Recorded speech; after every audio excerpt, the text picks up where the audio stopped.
أعوذ بالله السميع العليم من الشيطان الرجيم بسم الله الرحمن الرحيم وبه يستعين في جميع الأمور الحمد لله الذي قال لرسوله في كتابه الكريم إنك لعلى خلق عظيم صلى الله على محمد وآله ودعاته الهادين إلى صراط مستقيم.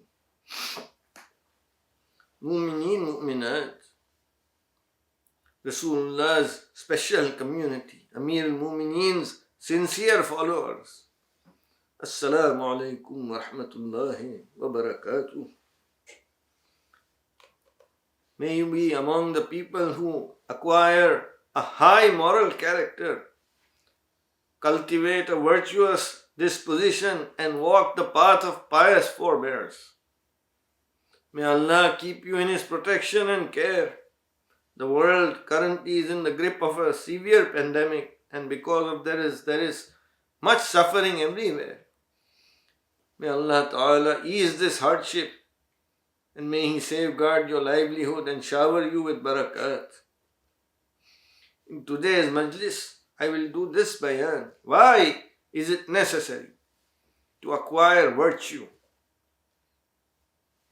Your character, your behavior with others, your everyday conduct, your words, actions. Why is it important that they be virtuous?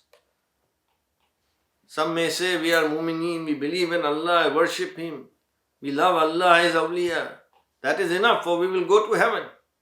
Why then is it necessary to also acquire a virtuous character? I seek Allah Ta'ala's aid and the barakat of His Wali Imam al-Zaman's inspiration, ta'eed in doing this bayan. Mu'mineen, listen with your hearts. May Allah help you to listen and take in these words of counsel, and may He help you to put what you learn into action. Allah Ta'ala says to Rasulullah in the Qur'an, وَإِنَّكَ لَعَلَى خُلُقٍ عَظِيمٍ. You, meaning Rasulullah, possess a great, high moral character, the best. Rasulullah's station is lofty above all. He is the chief of the prophets, the messenger of God. Yet together with this stature, Allah Ta'ala describes him as having a high moral character, the best character. We are Rasulullah's special community, meaning that we believe that Rasulullah's heir Imam al-Zaman lives in every age.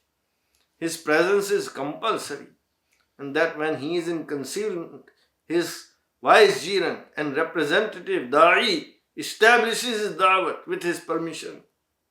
Because of this, Rasulullah's Dawat is alive in every age. It is alive today. We have answered this Dawat. We follow Rasulullah's Sunnah. We walk on his path. That is why we are a special community. We are Mu'mineen.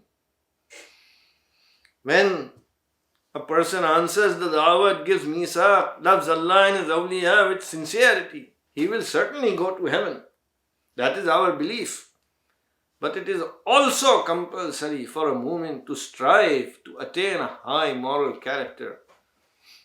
Because virtuous behavior, everyday conduct, words and deeds, in sitting and standing, in dealing with others, all these things are intrinsically linked to our faith. We have sworn an oath to obey the one whom we have pledged allegiance to, and therefore we must follow his example. Walk the path of that celestial angel and emulate his behavior. This is compulsory for each Mumin, and he must strive to do so. If he has given Misaq, he will enter heaven. But if he has done wrong, if he has behaved in a way that is not compatible with virtue, for example, if he speaks falsehood instead of truth, cheats instead of being honest, he will have to pay the price of that sin. That is why our Mawali Awliya place so much emphasis on good character. You are a Mumin, your character should be worthy of a Mumin. You should emulate your Mawla and follow his sunnat and his path. I have explained before that the philosophy of Dawat al Haq is to emulate God. In the previous Majlis, I said you should always try to become better. Rasulullah SAW possesses divine qualities. As Allah Ta'ala says in the Qur'an to Mumin, that in Rasulullah you have the best exemplar to follow. Allah Ta'ala directs us to emulate his messenger. That is how we are emulating God. In the same way, Rasulullah's character, which is the most virtuous, Rasulullah's heir, Imam Zabaan, is the best exemplar for Mu'mineen. And during the Imam's concealment, his Da'i is present among the people. The Da'i tells the Mu'mineen, our Prophet Rasulullah possesses a high character, the best. His descendant Imam Zabaan possesses the same excellent moral fiber. You too should cultivate virtue, follow their example. Why? Because it will benefit you. It will raise you to a higher state of being. It will make you better. I recounted in an earlier Majlis that when a group fell from the world of first creation to this earth, the angels who are the inhabitants of that celestial realm of the first creation looked on them with compassion and love, which is the highest of the virtues. These angels hoped that the fallen would return to heaven in the best of state, in the best state of being. For this reason, Allah sent His wali to earth to establish His da'wat here. He teaches those who answer the da'wat and become Mumin how to become like angels, by teaching them good character, by guiding them to be virtuous and good people. Syedna Al-Kirmani writes in a book of highest knowledge. The book's name is Rahatul Aql. That if a soul wishes to attain the second perfection, Kamal Thani, meaning if a soul wishes to reach heaven, it is necessary to cultivate good character. Mawla Imamuddin Allah Qudsahu says in one qasida that in order to become worthy of entry to heaven, 4 things are necessary. The first thing is love, meaning the belief. The second is knowledge. Third, good deeds. And the fourth is virtuous character. Syedna Muayyad al-Shirazi Ridwanullahi alayhi writes in his Majalis that the Prophet's Sharia has the power to raise you from bestiality, animal-like nature, to true humanity. The Prophet refines souls by teaching them to be virtuous, to be good, to become akin to angels. If we aspire to live with the angels, it is necessary to become like them. We see in everyday life the people who are of familiar disposition like each other's company. That is the law of nature. We see it all around us. Only then do they find repose and comfort. In order to live in the realm of angels, a pure realm, it is necessary to first become pure. And for that, a high moral character is a compulsory requirement. Amir Mu'mineen Salawatullah alayhi has said that the chief of all virtues is taqwa, to be God-fearing. There is much bayan on this, but I will explain in brief. Maulana Ali called taqwa the chief of all virtuous behaviors that a person practices day and night. Meaning that you should keep Allah in front of you always. Whatever you do it for the sake of God. Do it with a good intention.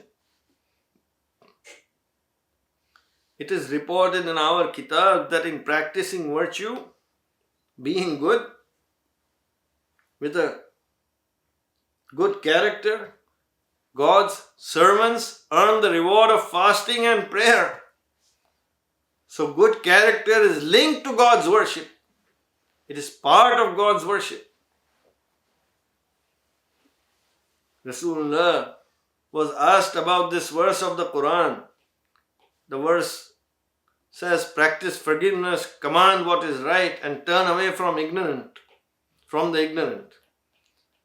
Rasulullah explained that the ayat gathers together 7 virtues. The first one is forgive those who injure you. Second, be generous to those who deprive you. Third one is foster bonds of affection with those who seek to cut you off. The fourth, do good to those who wrong you. The fifth, give sincere counsel to those who deceive you. The sixth is seek God's pardon for those who vilify you. And the seventh, practice clemency toward those who anger you. Such is the excellence of Allah's Awliya. Their character is angelic. Mu'mineen should strive to live their lives in emulation of their behaviors and their teachings. And try to become like them. Rasulullah sallallahu alaihi wasallam was known to the people of Makkah as the trustworthy one, Ameen, even as a child. And the musk of his fragrant character wafted far and wide. In Medina later, there is a well-known report of an old Jewish woman who would sit in a certain place and shout insults whenever Rasulullah passed by. One day Rasulullah passed on that path with his companions, but the woman was not there. So Rasulullah inquired, where is the person who used to shout insults at us? Someone answered that she is ill. Rasulullah said, let us go to her home to ask about her health. The woman was so moved by this that despite her harsh verbal abuse, Rasulullah came to her home to ask about her well-being, that she became a Muslim. Mu'mineen station is high and lofty. One of his companions said about him that when he was with us, he would behave as one of us. We would feel as though he is one of us. But our hearts would be filled with his awe.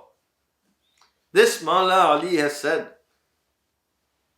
live among people in such a way that while you live, they long for your company. Meaning your character is such, your interactions with them is such that they long for your company. And when you die, they weep over you. It is related about Imam Mahdi's Da'i, Abu Abdullah, who conquered North Africa for the Fatemi Imam, Mahdi Billah.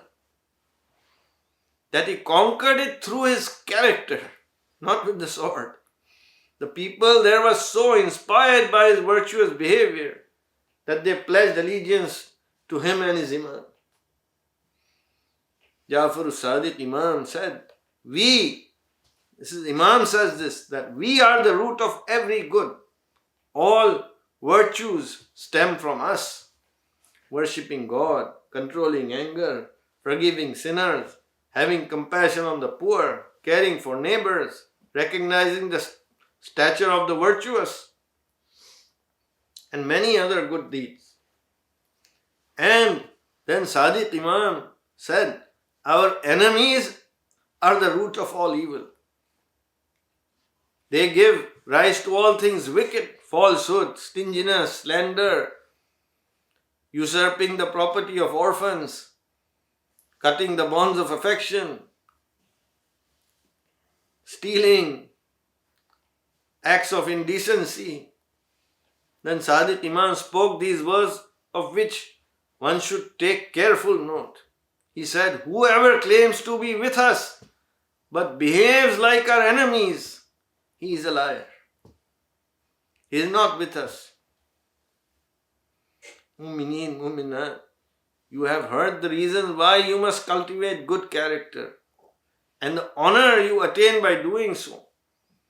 Resolve firmly to follow the path of our Awliya, to acquire good virtues, honesty, integrity, helping others, patience in the face of adversity, conviction, courage, fostering friendship, doing good deeds, gratitude, living a life of gratitude, having a happy demeanor, humility, modesty, chastity, and following the middle road, a balanced way in everything. Many more bayans on this subject. Here I only summarize so many counsels. They are also recounted in our sermons many times.